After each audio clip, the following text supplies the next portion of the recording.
Hello dear students, welcome to the course of Engineering Thermodynamics. Myself Mihir Mistry, Assistant Professor from Mechanical Department of LJ Institute of Engineering and Technology.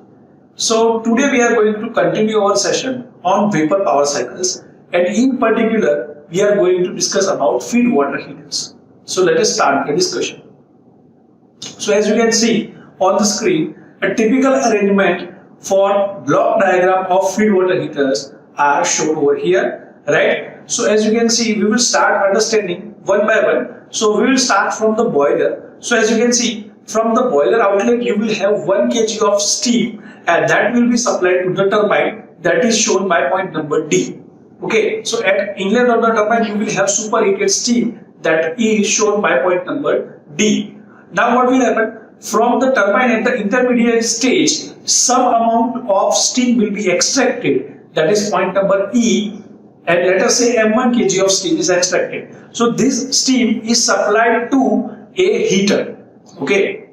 Now remember students, in previous sessions we have already discussed about reheat regenerative cycle, and in reheat regenerative cycle or reheat cycle or regenerative cycle we have used direct contact type heaters. There are two kinds of heaters, that is open heater and closed heater.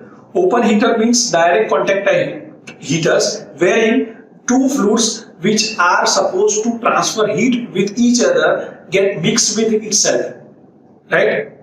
Get mixed with themselves, right? And in close contact type heater, there is no contact between two fluids. Okay, so that is the simple funda. So here in feed water heaters, we have used closed heater. So what will happen? From in a closed heater, from tube, the feed water heater will be passing, and around the tubes the steam will get condensed. Okay, so that is the typical arrangement for these closed heaters. Okay, now further what will happen?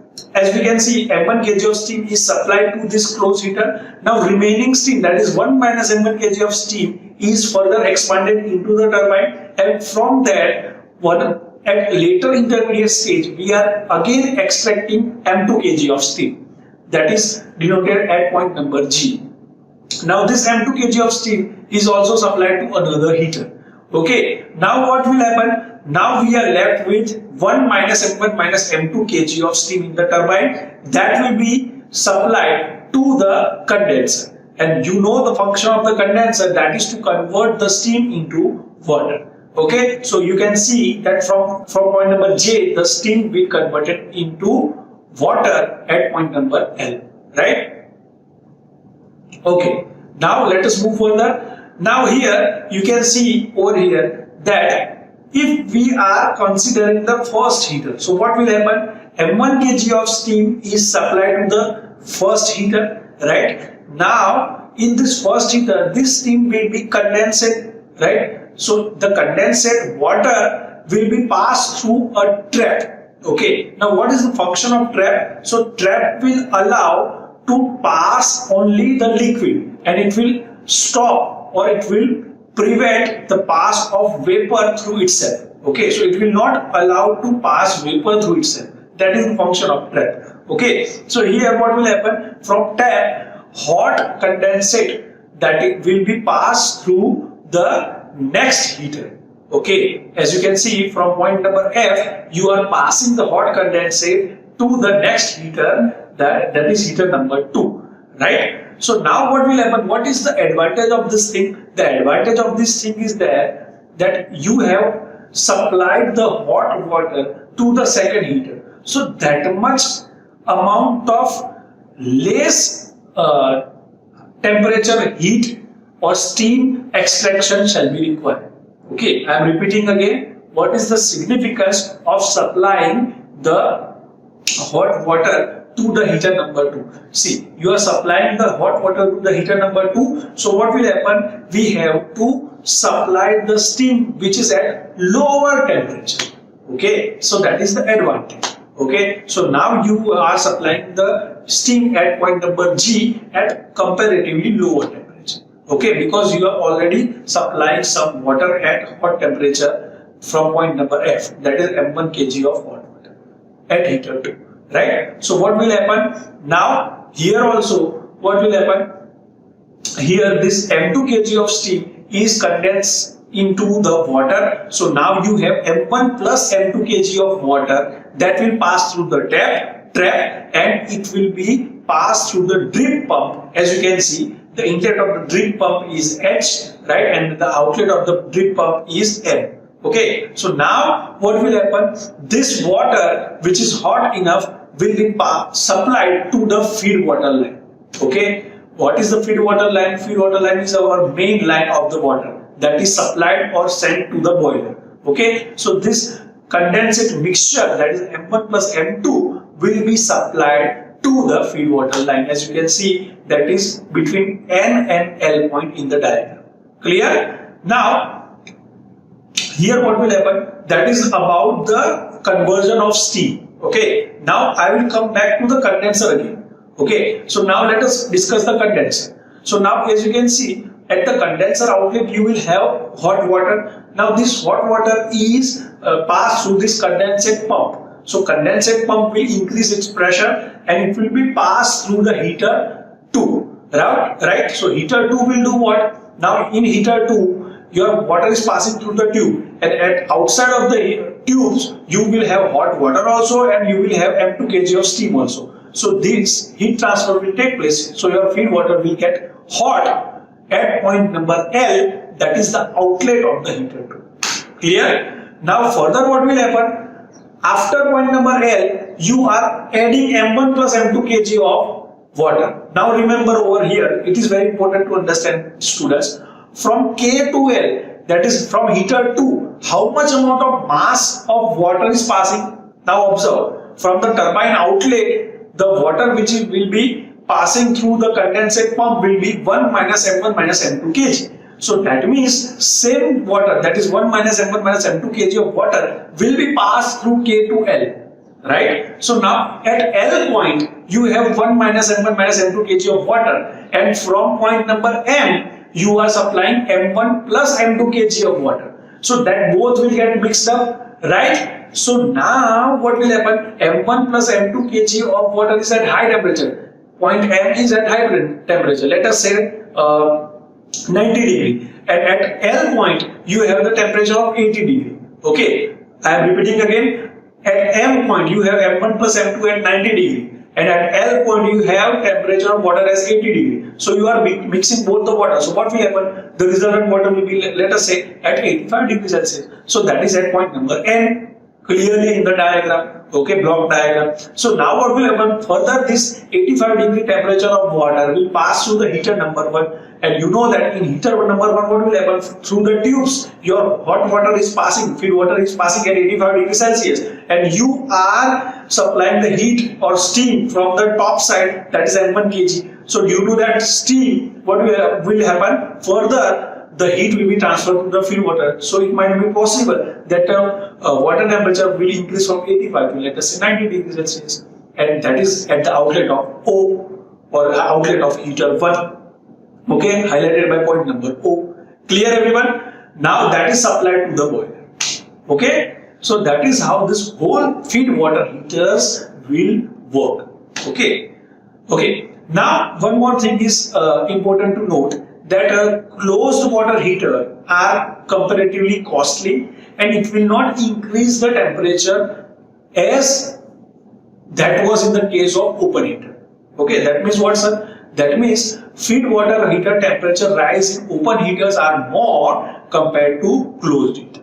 Okay, but open heaters are simple in construction and it is less costly, and closed water heaters are complex in construction and they are somewhat costly.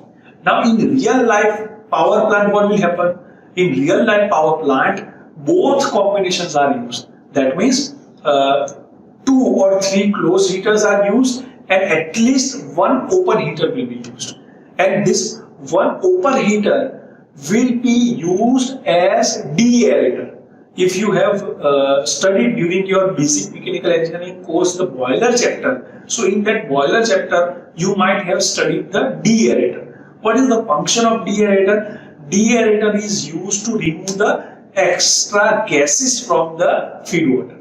Okay, so that open heater will be used there as a deaerator. Clear, students? So that is the scenario of real-time power plant. Okay. Now we will understand the TS diagram for the feed water heater.